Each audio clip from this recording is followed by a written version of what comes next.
बहू को रोटियां बनाकर नहीं खिला सकती। पता नहीं किस जन्म की दुश्मनी निकाल रही है मुझसे। ऐसे छुई मुई बनकर बैठी रहती हैं, जैसे मेरे आने से पहले 8-10 नौकर चाकर आगे पीछे फिरते रहते थे। थोड़ा बहुत हाथ पैर हिलाने से कौन सा शरीर घिस जाएगा इनका। सब कुछ मेरे भरोसे छोड़ कर बैठ जाएंगी। बाहर से थक कर आओ और फिर घर आते ही रसोई में लग जाओ। वंदना खींचते हुए अपना सारा गुस्सा रसोई में बर्तनों पर निकाल रही थी। ऐसा नहीं था कि उसके सास सविता जी को बहू के बड़बड़ाने का पता नहीं था, लेकिन वो भी ढिठाई पर थी। बहू की बड़बड़ाहट को एक कान से सुनकर दूसरे कान से निकाल रही थी। वंदना एक पढ़ी लिखी लड़की थी। उसका सपना था कि वो अपने पैरों पर खड़ी होगी। उसने नौकरी के लिए कई जगह आवेदन भी दे रखा था। इसी बीच जब उसके लिए अमित का रिश्ता आया तो उसने साफ साफ कह दिया कि वो शादी इसी शर्त पर करेगी कि शादी के बाद उसे अच्छी नौकरी मिली तो कोई उसे नौकरी करने से नहीं रोकेगा। आखिर इतना पढ़ने लिखने के बाद वो घर पर नहीं बैठ सकती। अमित और उसके घर वालों को इस बात से कोई आपत्ति नहीं थी कि उनकी बहू नौकरी करेगी, इसलिए दोनों तरफ से खुशी खुशी ये रिश्ता हो गया। शादी के कुछ दिनों बाद ही वंदना का ज्वाइनिंग लेटर आ गया। जिस दिन वंदना ने अपने ससुराल वालों से कहा था कि अब वह नौकरी करेगी, तो उसकी सास सविता जी ने सारे परिवार के सामने कह दिया था, बहू नौकरी करे, इससे मुझे कोई आपत्ति नहीं है। मैं भी नहीं कहूँगी कि पहले वो घर का सारा काम करे फिर नौकरी पर जाए, लेकिन मैं भी अब पहले की तरह पूरा घर नहीं संभाल सकती।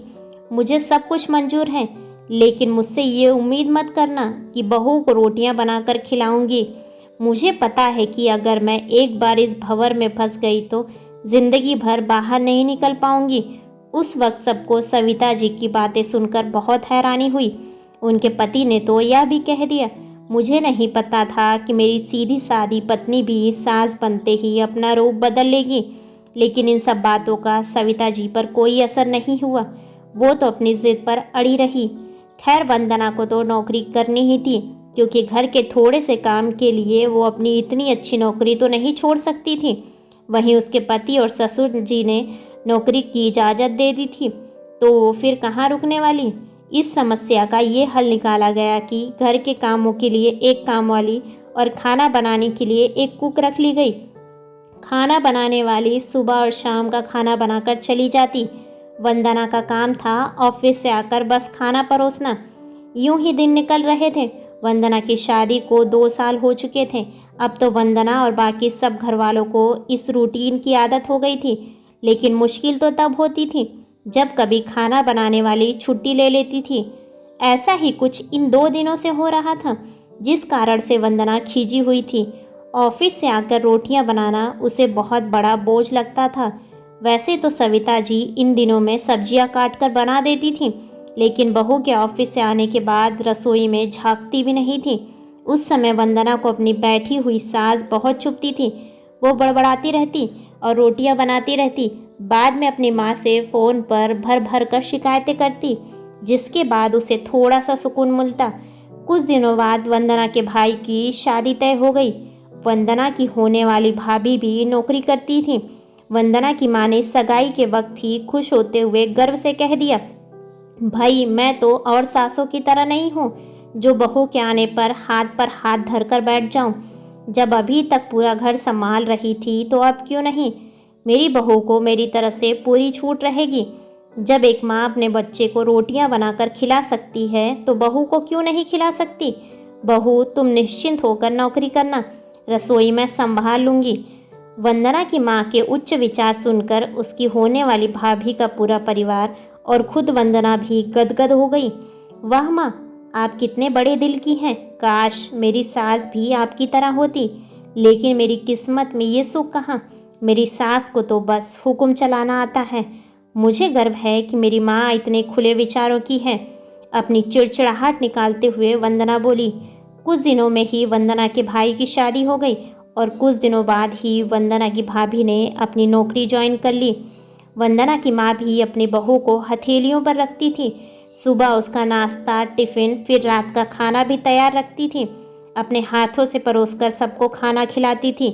उनकी बहू भी मम्मी जी करती हुई अपनी पसंद नापसंद बताती रहती थी, जिसे वंदना की माँ बड़े चाव से पूरा करने में लगी थी। खुशी खुशी दिन बीत रहे थे, लेकिन ये प्रक्रिया धीरे धीरे अब उदासीनता में बदल रही थी। वंदना की भाभी को अब कुछ भी न करने की आदत पड़ गई थी। एक दिन जब वंदना फ़ोन पर अपनी माँ से बात कर रही थी तो उसकी माँ बस रो पड़ी।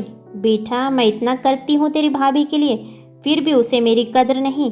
अरे मेरी दी हुई छूट अब मुझ पर ही भारी पड़ने लगी है। क्या हुआ माँ, आप ऐसा क्यों बोल रही हैं? आप तो भाभी का मुझसे भी ज़्यादा ध्यान रखती हैं। क्या भाभी ने आपसे कुछ कहा है? वंदना बेचैन होते हुए पूछने लगी। कुछ क्या बेटा, अब तो सब कुछ मुझे कहती है वो। ऑफिस से आने के बाद एक गिलास पानी के लिए भी मुझे आवाज़ देती है। नाश्ते में थोड़ी देर हो जाए तो मदद करने के बजाय गुस्सा होकर यूं ही बिना खाए चली जाती है। आखिर मेरा भी कुछ आत्मसम्मान है या नहीं? मैं तो उसके लिए बस काम वाली बनकर रह गई हूँ। माँ, ये तो बहुत गलत बात है। आप भाई से साफ साफ कह क्यों नहीं देती कि अपनी बीवी की लगाम खींच कर रखें? आप माँ हैं, कोई नौकरानी नहीं। भाभी नौकरी करती है इसका ये मतलब नहीं कि आप पर हुक्म चलाएंगी। गरजते हुए वंदना बोली। किस मुंह से कहूँ बेटा, पहले तो खुद मैंने ही आगे बढ़कर कुल्हाड़ी पर अपना पैर दे मारा, फिर शिकायत किससे करूँ? तेरे पापा ने तो कह दिया था कि बहू को ज़्यादा छूट दोगी तो बाद में पछताओगी, लेकिन मैं ही बड़ाई की भूखी थी जो अपनी बहू को सर पर चढ़ा लिया। एक बात कहूँ बेटा, तू चाहे अपनी सास को कुछ भी कहे, लेकिन समधन जी का ये फैसला सही था कि वो बहू को रोटियां बनाकर नहीं खिलाएंगी। एक बार वो सबकी नज़र में बुरी अक्कड़ सास तो बन गई, लेकिन आगे के लिए कम से कम अपना आत्मसम्मान तो बचा लिया। अब ना तो तू उन्हें कोई ताना मार सकती है और ना ही कोई रिश्तेदार। काश मैंने भी शुरू में घर गृहस्थी की पूरी जिम्मेदारी अपने सिर पर लेने से इनकार कर दिया होता तो आज मेरा ये हाल ना होता। माँ की बातें सुनकर वंदना निश्शब्द हो गई। भारी मन से उसने फ़ोन रख दिया। बाहर हॉल में आकर देखा तो सास ससुर आराम से बैठकर बातें कर रहे थे। बात करते करते उसकी सास अपने नाखूनों पर नेल पेंट लगा रही थी, जिसे देखकर ससुर जी उन्हें चिढ़ा रहे थे।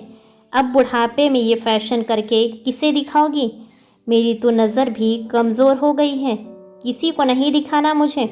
मैं तो अपनी खुशी के लिए लगाती हूँ। सारी उम्र तो घर गृहस्थी में उलझी रही, अब अवकाश का वक्त आया है, अपने शौक़ तो पूरे कर लो। पता नहीं कब भगवान के घर से बुलावा आ जाए। वंदना की सास मुस्कुराते हुए बोली। पता नहीं आज क्यों वंदना अपनी सास की बातें सुनकर चिढ़ नहीं रही थी, बल्कि वो मुस्कुरा उठी। सही तो कह रही हैं मम्मी जी, एक गृहिणी को अपने लिए वक्त ही कम मिलता है। पहले अपने बच्चों को पाल पोस कर बड़ा करो, फिर कामकाजी बहू आ जाए तो उसे और उसके बच्चों को संभालो। काश मेरी माँ ने भी मेरी सास की तरह पहले ही कह दिया होता कि बहू को रोटियां बनाकर नहीं खिला सकती। ऐसे ही बेहतरीन कहानियों को सुनने के लिए वीडियो को लाइक और चैनल को सब्सक्राइब करें और अपने विचार कमेंट्स बॉक्स में कमेंट्स करके हमें ज़रूर बताएं। धन्यवाद।